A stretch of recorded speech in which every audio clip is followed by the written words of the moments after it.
To my next guest, Mark Littlewood's the Director of Popular Conservatism and joins us. Morning to you, Mark. Good morning, Julia. Thank you so much. Thanks for joining us. Well, Shabana Mahmood, the Home Secretary, we talked the talk over the weekend, did lots of interviews, made the announcements formally in the Commons yesterday, although I haven't seen the actual bill that's going to go through Parliament. Already a lot of criticism of her plans to tackle illegal migration and basically deport people from this country. I mean, a lot of it, you know, it sounds quite impressive, we'll have visa bans on countries that won't take people back and fast-tracking deportations and waiting 20 years for permanent settlement and all of that, but we immediately had sort of pushback on, well, you can't, take money or, people's jewellery and watches from them to pay for their accommodation, and you can't deport families. We can't have children being put on planes. And then we got anger from the other side of, why are we paying people $3,000 each to get on planes and they have no right to be here? Where do you stand on all of this? Well, I think overall the Labour government is being dragged inch by inch, incredibly slowly, to somewhere approaching reality. But my God, they're having to be dragged there. I mean, an interesting question is why none of this was in the Labour Party's manifesto last year, right? They seem to have now alighted upon this. They seem to be slowly waking up to the fact that there's a problem.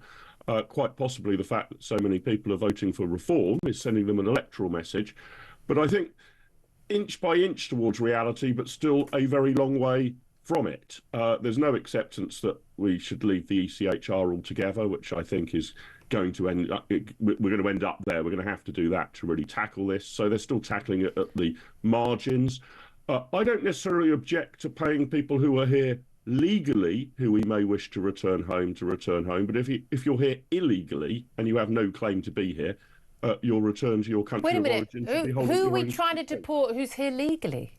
Well, if you wanted to, for example, to encourage people who have a right to be here to leave, I think a financial inducement would be reasonable. I'm not saying that is government policy, but if people are here illegally, they shouldn't get a penny. They just need to be removed from the country. I mean, the argument is like, well, they'll do all these legal challenges, but they'll only do legal challenges if they think they're going to work, or they can keep doing them forever. If you limit, you get one legal challenge and you can do it from abroad, or, various different parties suggested that. As my caller Kevin just said, well, if there's no legal aid, that might dissipate. And certainly other countries, France doesn't offer you legal aid. It's one of the reasons why people come here. But there is an argument like, just put them on the planes. But then, often they're being put on commercial flights, like the one in, one out little exchange scheme with France. They're put on a BA flight. Apparently there are no EasyJet or Ryanair flights to Paris, and they're put on a quarter of the price. They're put on a BA flight, but they stop. You don't want to have people who are kicking off on the plane. The pilots won't take them. But I mean, I'm at the point where we'll just sedate them. I just don't care anymore. I genuinely don't want my money being given to people who've got no right to be here. Yes, I understand all of that. And I think Kevin, your caller earlier, was interesting, blaming the lefty lawyers. There's some truth in that. But we wouldn't have the problem with the lefty human rights lawyers if we didn't have the lefty human rights laws. That's the actual problem, right? So you need to start repealing the laws. If it's the law of the land that you've got a million grounds on which you can appeal, including whether your son likes the taste of English chicken nuggets, well, then expect lefty human rights lawyers to flock to their aid. But again, often this is done under Article 8, the right to privacy in a family life, and I've read out the full thing. There's 2 paragraphs. The lefty lawyers and the judges and tribunals appear to only look at one of those and not the second paragraph, which is there is no question at all you can deport people if they're a threat to national security or to other issues or public safety and even economic costs of them. You're allowed to deport people. It's absurd that we don't need to change the law, really. We need to change the people who are absurdly misinterpreting the law. Yeah, it's now been interpreted way beyond the intentions of the original draft. I'm told that when it was originally drafted, Article 8 was essentially supposed to mean that the Gestapo can't raid your house. That was essentially what it was referring to, not that you had all of these unbelievably overprotected rights to a family life. I mean, it's been interpreted beyond reason. The problem, however, of course, Julia, is once those interpretations happen, they become common law precedent, right? So once you've established a case in court that you have a right to X or a right to Y, or we need to consider A, B or C, that becomes established precedent. So I think we're not just going to have to radically change the interpretation Yeah. of Article 8, we're probably going to have to annul it in some way. Otherwise, those common law precedents... Cut those precedents, start again. What do you make of the freebies? You know, the Sun front page today, legal migrants getting free maths tutors. I know that many families that would be desperate after being failed by their local com to get maths tutoring for their kids. I mean, you're looking at 50 quid an hour, frankly, getting access to, you know, private GPs, priority access, and they're getting exercise classes. I mean, these are people who are in deportation centres. They're awaiting deportation. I mean, this is... Who does this? Who pays for this? Why is this even happening? Very good question. I mean, it's beyond madness, isn't it? It's gone completely out of control. We should be providing, while we are processing your case, which, by the way, should take about 18 days rather than 18 months, which I think is about the average to process a case, with the very barest minimum. Look, I don't want to make it unnecessarily unpleasant, but it should be the barest minimum that you're provided with, not exercise classes, not maths tuitions, not PlayStations, not widescreen televisions, the barest minimum, humane conditions, but not much beyond that, frankly. And the maths tuition stuff, extraordinary. On the medical side, well, I can understand for the interests of the rest of us, you might want to check that somebody who's come in hasn't brought an illness or a disease or a virus with them for the protection of the wider population. But if the medical support is for their own benefit, then, they shouldn't be getting anything better than British citizens get on the NHS. Well, exactly. If it's a 2 months wait to go and get an appointment for this or that, well, then that's what we're having. That's what you get too. It is. I mean, we had the scandal, didn't we, a few months ago about them having a right to go back to a GP or a doctor they'd seen, months ago and have a £300 round trip taxi. I mean, it's just extraordinary. It really is. In fact, they got the appointments at all. Not a surprise that people are very disappointed in this Prime Minister. He is the least popular Prime Minister, since records began in the 70s. Rachel Reeves, the Chancellor, also the least popular Chancellor. Nearly half of Labour voters now say they want Keir Starmer to step down. Given that our constitution wouldn't require a changing government, there's no way Labour MPs are going to want to go for an election. I know the Prime Minister could just say, well, if you force me out, I'm going to the King and I'm going to force an election. He could do that under our constitution. But if we did get rid of Keir Starmer, or whether it's after the budget, whether it's, I think as many people are now expecting it still might happen next summer, who would be a better alternative given that Labour MPs and indeed Labour voters, Labour Party members, tend to go for the more left-wing candidate? Yes, I think for those of us on the right of centre of the spectrum, we should be a bit careful what we wish for here. I believe Ed Miliband is the most popular cabinet minister amongst Labour Party members. It would be good fun, though. Those 2 weeks before the country imploded would be fun. We would be back to the banter era. You're absolutely right, Julia. But the damage it might wreak on the British economy would be huge. I suspect that Keir Starmer is dead man walking. It seems to me extremely unlikely, almost wholly implausible that he can turn around his poll ratings from the abysmal numbers they're at. And if we see in the budget, I know they now seem to have retreated on their initial income tax idea, but if we see in the budget anything that breaks the Labour Party's manifesto, clearly and unambiguously, that to my mind, I think will signal to the Labour Party that there's no way that Keir Starmer could lead them into the next election, because any promises made in the next election campaign would be laughed at if those made in the last election campaign were broken. So I would have thought that the Labour Party are likely to conclude sooner rather than later that they need to change Prime Minister. No need for a general election, as you rightly say, Julia. In fact, 6 of our last 10 Prime Ministers came in mid-term. Only 4 out of 10. We're turning into Germany. There was a point, I think, where they had 50 years where they didn't change a government at any point as a result of an election. It was like coalitions, wasn't it? What do you make of Kemi Badenoch and her announcement in terms of the budget coming up next week, and basically saying they expect the government to scrap the 2-child benefit cap?